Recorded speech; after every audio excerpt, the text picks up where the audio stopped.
में मेरे साथ मंच पर उपस्थित एसएसबी के महानिदेशक महोदय,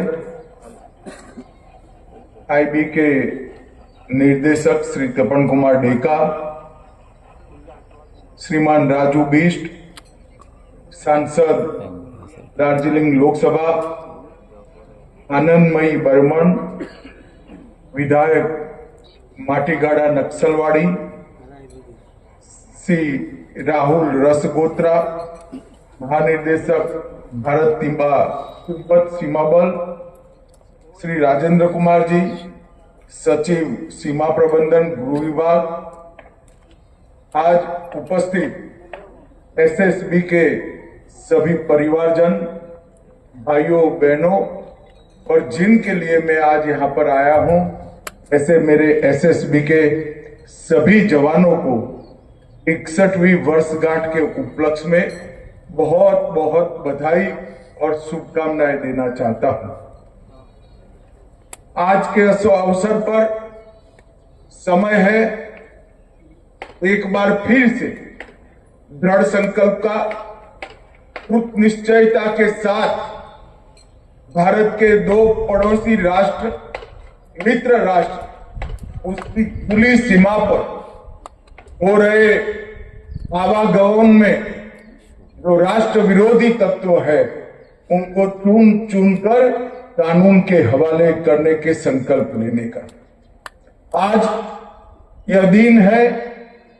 हमारे बहादुर जवान, इन्होंने अपनी सर्वोच्च बलिदान देश की सुरक्षा के लिए दिया, चाहे नेपाल भूटान की सीमा हो, चाहे कश्मीर की वादियों हो, या पूर्वी क्षेत्र से नक्सलवाद को समाप्त करने का भारत का अभियान। जिन वीरों ने अपने जीवन का बलिदान दिया है, वो सभी वीरों को मैं मन पूर्वक प्रणाम कर श्रद्धांजलि देना चाहता हूं। उन वीरों के परिवारजनों को भी बताना चाहता हूं कि आपकी व्यक्तिगत क्षति जो आपके परिजनों के बलिदान से हुई है, इसने देश को एक नई जिंदगी, नई ऊर्जा और उत्साह देने का काम किया है और वो सभी जवानों के लिए पूरा देश गर्व करता है। एसएसबी को जब से सीमा सुरक्षा बल का काम दिया गया, सीमा की सुरक्षा के साथ एसएसबी को जोड़ा गया, उसके पहले एसएसबी के पूर्व अवतार में भारत के सीमांत गांवों का सांस्कृतिक ब्यौरा, भाषा की समृद्धि और उनकी विरासत, उनको संजोने का काम और भारत की विरासत के साथ इसको जोड़ने का काम एसएसबी ने किया। एक सीमा एक बल की नीति अटल बिहारी वाजपेयी जी ने अपनाई। उसके बाद एसएसबी को हमारे दो मित्र राष्ट्र नेपाल और भूटान की सीमा का चौकसी का और सुरक्षा का दायित्व दिया गया। ये पूरे लंबे 61 साल में एसएसबी को अब तक 4 पद्मश्री मिले हैं, 1 कीर्ति चक्र मिला है, 6 शौर्य चक्र मिले हैं, 2 राष्ट्रपति वीरता पदक मिले हैं, 25 वीरता पदक मिले हैं और 35 वीरता पदक मिले हैं। ये सारे राष्ट्रीय स्तर के सम्मान जो एसएसबी के जवानों को मिले हैं, वो ही बताता है कि हमारी एसएसबी कर्तव्य निर्वहन के लिए कितनी निश्चयी है। मैं फिर से एक बार एसएसबी के जवानों को बहुत बहुत बधाई देना चाहता हूं। आज 61वें स्थापना दिन के उपलक्ष्य में gallantry medal, presidents police medal, Indian police medal और इसके साथ साथ भारत नेपाल, भारत भूटान, वामपंथी उग्रवाद और आंतरिक सुरक्षा में सर्वश्रेष्ठ बटालियनों को ट्रॉफी और मेडल प्रदान करने का काम किया गया।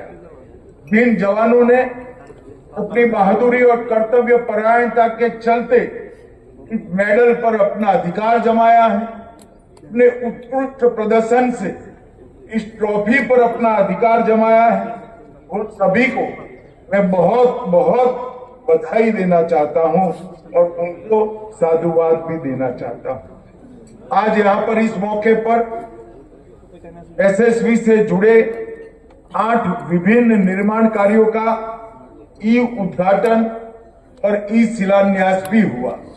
लगभग 200 करोड़ की लागत एसएसबी के जवान और उनके परिजनों को शांति के समय में रहने की सुविधाएं, ट्रेनिंग के समय में उनके अच्छे रखरखाव की सुविधाएं, ये सारी सुविधाएं आज 200 करोड़ की लागत से शुरू हुई है।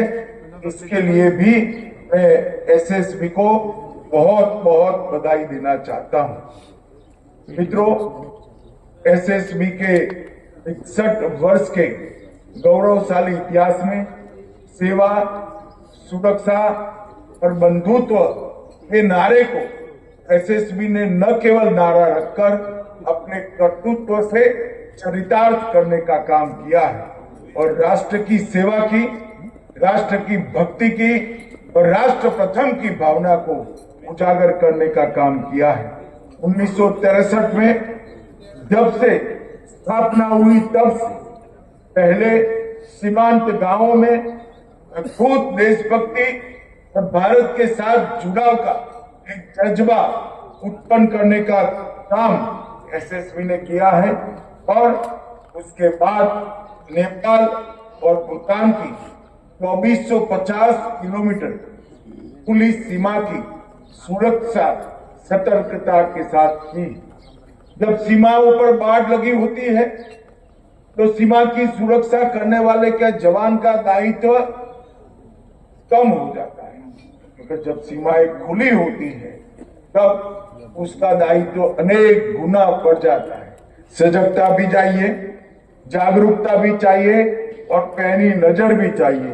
मैं आज इस कार्यक्रम के माध्यम से देश की जनता को बताना चाहता हूं कि नेपाल और भूटान की 2450 किलोमीटर की सीमा पर आज देश के गृह मंत्री को किंचित मात्र चिंता नहीं है, क्योंकि वहां मेरा एसएसबी का जवान खड़ा है।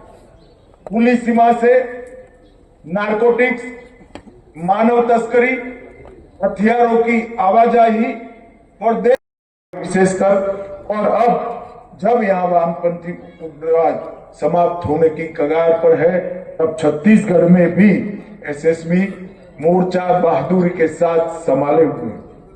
आतंकवाद से प्रभावित जम्मू कश्मीर में भी कर्तव्यों को पूरी तत्परता के साथ निभाती है एसएसबी। इसके कारण वहां तैनात सारे सहयोगी बलों को बड़ा संबल मिला है। इस क्षेत्र के अंदर पिछले 7 वर्ष में 600 से अधिक माओवादियों की गिरफ्तारी, 15 से अधिक माओवादियों को मार गिराना और ये दबिश के कारण 28 माओवादियों ने आत्मसमर्पण किया है। मैं इस माओवाद विरोधी, नक्सल विरोधी अभियान के लिए एसएसबी की बुरी बुरी प्रशंसा करता हूं और उनको अभिनंदन भी देना चाहता हूं। जम्मू कश्मीर में एसएसबी के जवानों ने अपने अलग अलग अभियानों में 19 से ज्यादा आतंकवादियों को मार गिराया है, 14 आतंकवादियों को गिरफ्तार किया है। केवल सुरक्षा नहीं, बिहार में बाढ़, हिमाचल प्रदेश और उत्तराखंड के भूस्खलन, कंचनजंगा एक्सप्रेस रेल दुर्घटना, ऐसे सभी आपदा के समय एसएसबी देश के जवानों के साथ, देश की जनता के साथ कंधे से कंधा मिलाकर आपदाओं का सामना किया है। इससे निश्चित रूप से एसएसबी के प्रति अच्छा भाव की निर्मित देश की जनता के मन में हुई है। खेलों में भी कुल मिलाकर राष्ट्रीय और अंतर्राष्ट्रीय स्पर्धाओं में 72 पदक एसएसबी ने जीते हैं। हम इसको आगे भी आने वाले दिनों में बढ़ाना चाहते हैं। एसएसबी के प्रशिक्षित कर्मियों के द्वारा मधुमक्खी पालन, computer training, mobile repairing, motor driving ऐसे कई प्रशिक्षण सीमांत युवाओं को देकर स्वरोजगार के लिए उनको तैयार करने का काम भी एसएसबी की है। और नशा मुक्त भारत अभियान के कार्यक्रम के तहत लगभग 36,000 युवाओं को जागरूक कर उसको नशे से मुक्त कराने में भी एसएसबी का बहुत बड़ा योगदान रहा है। भाइयों और बहनों, मोदी सरकार ने विगत 10 साल के अंदर हमारे जवानों की सुरक्षा के लिए ढेर सारे काम किए। स्वास्थ्य सेवाओं के लिए पूर्ण आयोजन किया गया। आज हमारे सीएपीएफ के 41,31,431 आयुष्मान सीएपीएफ के कार्ड रजिस्टर हुए हैं, जिसके द्वारा 1,600 करोड़ रुपए का भुगतान हुआ है और 14,38,000 कार्ड स्वयं आपके परिवार की, आपकी सुरक्षा के लिए नरेंद्र मोदी जी की सरकार अहरनिश काम कर रही है। लगभग 10 साल में 13,000 से ज्यादा घर, 113 बैरक और कई सारी प्रशासनिक सुविधाओं के भवन बनाने का काम नरेंद्र मोदी सरकार ने किया है। सीएपीएफ ई आवास वेब पोर्टल, इसका लाभ अब तक 6,31,346 कर्मी ले चुके हैं। प्रधानमंत्री छात्रवृत्ति योजना वो भी तो बहुत सफलता प्राप्त कर चुकी हैं। और सबसे बड़ी बधाई के पात्र एसएसबी के जवान इसलिए हैं कि सीएपीएफ के वृक्षारोपण के अभियान को आपने आगे बढ़ाया है। पुलिस बल को साथ में लेकर ये पूरे पूर्वी क्षेत्र को नक्सल से मुक्त करने में एक महत्वपूर्ण भूमिका निभाई है। लगभग 4 दशक के समय के बाद आज मैं इस मंच से गर्व के साथ कहता हूं कि बिहार और झारखंड नक्सल मुक्त हो गए हैं। उसमें हमारी एसएसबी के जवानों की महत्वपूर्ण भूमिका है। एसएसबी के जवान कोकराझार जिले में Raimona National Park, Valmiki Tiger Reserve, Hathinala, Haranala, Tawang के बंगेजंग और नेग्रो टैंक, उत्तराखंड की बॉर्डर इलाके में कठिन सीमा चौकियों पर मुस्तैदी के साथ यहां पर खड़े हैं। मित्रों, इस सिलीगुड़ी कॉरिडोर पूर्वी भारत का बहुत महत्वपूर्ण व्यूहात्मक एरिया है। महानंदा और तीस्ता के बीच में सिलीगुड़ी कॉरिडोर पूर्वोत्तर और भारत को जोड़ने वाला एक महत्वपूर्ण रास्ता है। एसएसबी का यहीं पर मेरा जमाना पूरे भारत के लिए आश्वस्त होने के साथ साथ विश्वास का सांस लेने का भी एक बहुत बड़ा कारण बना है। एसएसबी की सतर्कता से एक पूर्वी क्षेत्र में विश्वास का वातावरण हम सृजित करने में सफल हुए हैं। नेपाल, भूटान के बीच में एक उच्च दर्जे का समन्वय तंत्र जो स्थापित हुआ है, जिसमें विश्वास भी है, विरासत भी है और मित्रता भी है। ये विश्वास, विरासत और मित्रता के संस्कार को एसएसबी के द्वारा आगे बढ़ाया गया है और भारत और नेपाल की मैत्री संधि की मर्यादा का हर हालत में सम्मान करते हुए नो मैंस लैंड में 1100 से ज्यादा अतिक्रमण को एसएसबी के द्वारा हटाया गया। ये मैं मानता हूं कि बहुत बड़ी उपलब्धि है।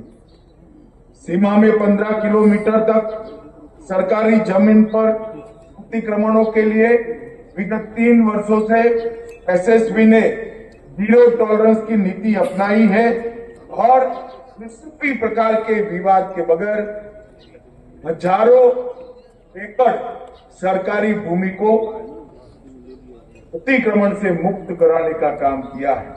मादक पदार्थों, हथियारों, वन्य जीव और वन पैदाशों और जाली मुद्रा प्रचलन रोकने के लिए दृढ़ता के साथ एसएसबी ने मुस्तैदी के साथ भी काम किया है। लगभग 4000 से ज्यादा तस्कर एक साल में पकड़े गए। 16,000 किलोग्राम मादक पदार्थ एक साल में पकड़ा गया। 208 हथियार और भारी मात्रा में गोला बारूद एसएसबी ने जब्त किया है। पूरा देश जानता है ये सारी चीजें अगर न पकड़ी जाती तो देश में कितना नुकसान हो सकता है। 183 मानव तस्कर और 301 पीड़ित जिसमें 231 बच्चियां थी उसको बचाने का काम एसएसबी ने किया है। इससे निश्चित रूप से नारी के गौरव को संरक्षित करने में बहुत बड़ी भूमिका निभाई है।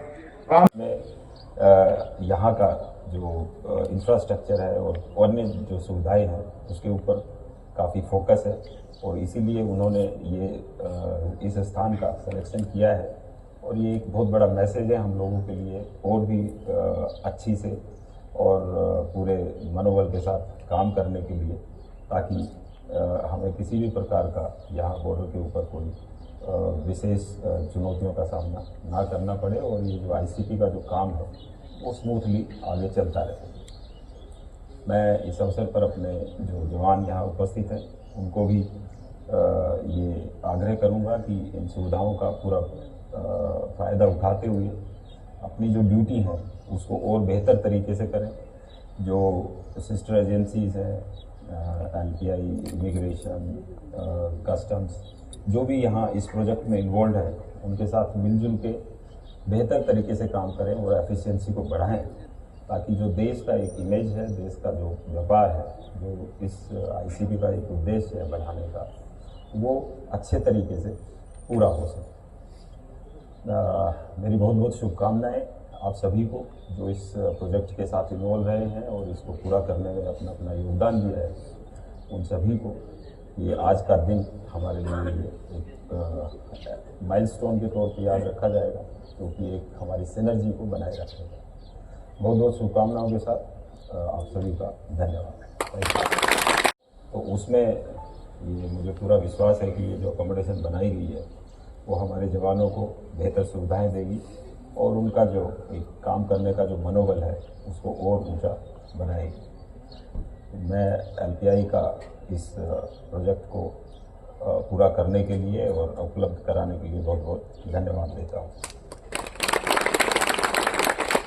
ये भी हमारे सौभाग्य की बात है कि इस प्रोजेक्ट का उद्घाटन जो है यहाँ पर जो आवासीय योजनाओं में भारत सरकार के अंतर्गत अलग अलग जगह पर जो बनने का एक प्रोग्राम चल रहा था, उसके अंतर्गत एक और बहुत महत्वपूर्ण एक ऐतिहासिक दिन जुड़ रहा है, जिसके अंतर्गत यहाँ पर बीएसएफ और बाकी स्टेक होल्डर्स के लिए यहाँ पर एक अकोमोडेशन का निर्माण हो चुका है।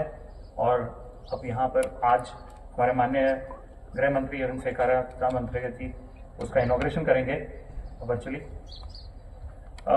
Land port authority of India को मेरे ख्याल से जब से 2012 से इस्टेब्लिश हुई है, अगरतला सबसे पहले वाले लैंड पोर्ट्स में से इनॉग्रेट हुआ है और इसका प्रेजेंस पूरे के पूरे नॉर्थ ईस्ट में और बाकी सब जगह पे बहुत ही ज़्यादा महत्वपूर्ण रहा है। ट्रेड और सिक्योरिटी दोनों हैंड इन हैंड आपस में इकट्ठे चलाने और सब इसका स्मूथली चलाने के लिए land port authority of India और लैंड पोर्ट अगरतला ने बखूबी काम निभाया है। 15,000 से ज़्यादा किलोमीटर के लैंड बॉर्डर्स पे आज की डेट में land port authority of India के 15 लैंड पोर्ट्स फुली ऑपरेशनल हैं और ये इसीलिए मुमकिन हो पाया है जिसमें हमारे भारत सरकार गृह मंत्री और उनके मार्गदर्शन की वजह से और साथ के साथ हमारे सिक्योरिटी फोर्सेस, तो अलग अलग सिक्योरिटी फोर्सेस भिन्न भिन्न प्रकार के बॉर्डर्स पे, जैसे पाकिस्तान का बॉर्डर हो गया, नेपाल का बॉर्डर हो गया, भूटान का, बांग्लादेश, म्यांमार, तो हर जगह पर जो जो सिक्योरिटी फोर्सेस हैं जो एलपीआई के साथ में तैनात हैं, तो उन सब के लिए और हमारे एलपीआई के लिए और मजबूत दृढ़ संकल्प कि हमारे जो भी यहाँ पर लोग रहें और जो हमारा देश का अंदर इंट्रूजन है उसको हम निरंतर कर सके, उसके लिए ही लैंड पोर्ट बनाए गए हैं और लैंड पोर्ट्स का उसी में ही सबसे ज़्यादा महत्व रोल है। ट्रेड को अगर लेके चलें तो ट्रेड हमारे पास में पिछले 10 वर्ष से ऊपर का जो लैंड पोर्ट का प्रेजेंस है उसमें आज की डेट में कम से कम नहीं तो 50% का बढ़ोतरी हुआ है पिछले 5 सालों में। और ये सिर्फ एक ही चीज़ दर्शाता है कि इस चीज़ को एक रेगुलेटेड वे में जब किया जाए तो चीज़ें बहुत अच्छी हो सकती हैं। यहाँ पे जो अकोमोडेशन बना हुआ है ये तकरीबन 2 एकड़ से ज़्यादा की ज़मीन पर बना हुआ है, जिसमें 4 ब्लॉक्स जो सब लोगों को जनरली हर एक तरह के सबॉर्डिनेट जवान, महिला और ऑफिसर्स उन सबको केटर करेगा। प्लस यहाँ पे जो हमारे साथ में और स्टेक होल्डर्स हैं कस्टम्स के, इमिग्रेशन के, उन सब लोगों के लिए भी ये चीज़ का सुविधा रहेगा। और बॉर्डर पे रहना मेरे ख्याल से आप अपने आप में एक कठिन परिस्थिति है और वहाँ पर अगर काम अच्छा हो तो वही चीज़ सबका एक उद्देश्य रहता है। आने वाले समय में land port authority of India का और भी प्रेजेंस और भी जगह पर बनने की ऑलरेडी प्रेजेंस में चल रहा है काम, और मैं भरोसा रखता हूँ और इनफैक्ट उस चीज़ पे बहुत ज़्यादा कॉन्फिडेंट हूँ कि आने वाले टाइम में ये चीज़ें और भी ज़्यादा अच्छे तरीके से और भी ज़्यादा सुदृढ़ तरीके से चलेंगी।